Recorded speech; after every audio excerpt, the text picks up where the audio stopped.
Hey there guys, so today we're going to be doing the book cake tag. Time to make some cake out of books, or books out of cakes, I don't know. One of those two. Thank you so much to Whitney from Bookstore Love X3 for tagging me, and yeah, let's get baking! The first ingredient is flour, a book that was a little bit slow to start off with, but that really picked up as it went along. The Host by Stephanie Meyer, this book definitely started off pretty slow. I still liked the start though, but once it got past like the 100-page mark, it just got awesome and so exciting, and just I was obsessed with it, and it was amazing, and just read it if you haven't read it. It's awesome, and yeah, pretty chunky, pretty big, pretty big, like flour is big. Flour is not big, small, like stuff. I don't know where this is going. The next ingredient is Margarine, a book that had a really rich and great plot.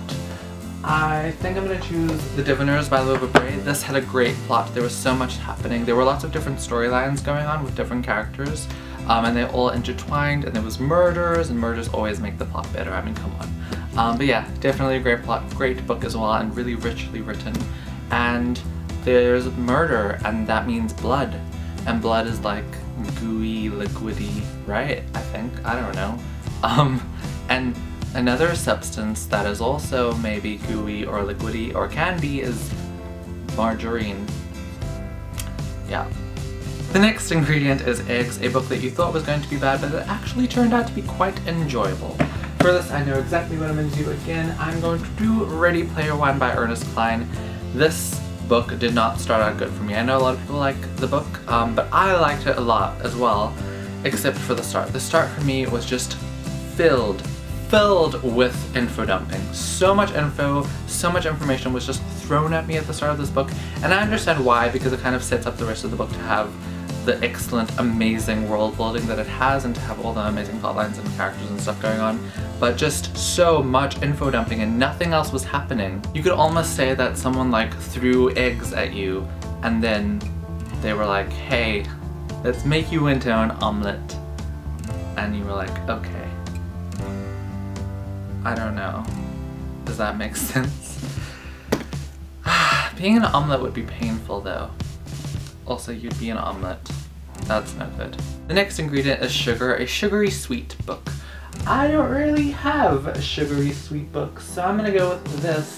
This is The Perks of Being a Wallflower by Stephen Chbosky. This book is really sad, but it does have its really sweet moments with Charlie and his friends. Just so sweet. They make you want to cry like there's sugar in your eyes. I should stop. I'm not going to stop. Next is Icing, a book that covered every single element that you enjoy about a book. Funny moments, action moments, and sad moments, etc. A book that covers all the things I like in a book.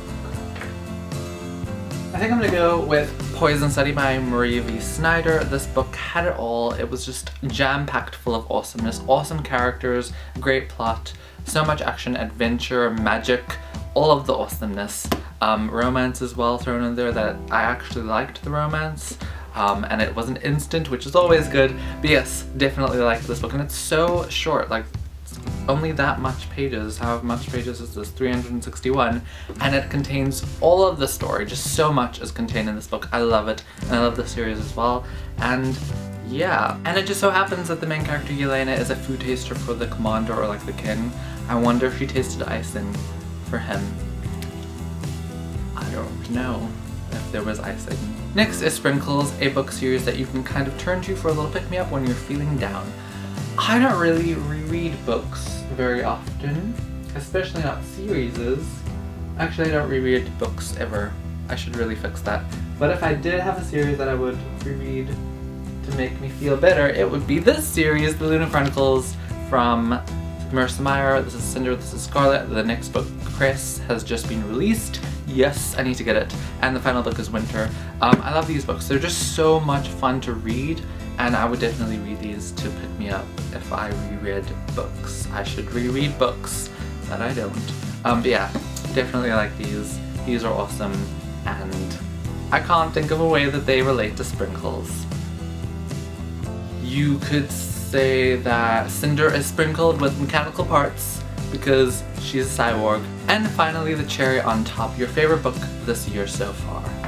I know what that is. That is This book right here, Iona by Alison Goodman, this is the final book in the duology, Eon being the first book. I read Eon as the final book of last year, and this is the first book I read this year, and it was my favorite so far. And I just thought of a reason or a connection to a cherry, and I feel as though I shouldn't say it, but I'm gonna, cause it's me. So this book is different from Eon, the first book, in that it is very sexually charged. There's a lot of sexual tension happening up in here, and you could say, some might say, probably only I will say, that it kind of feels as though things are just heading towards somebody getting their cherry popped. I can't believe I just said that, but I did. I'm gonna move on.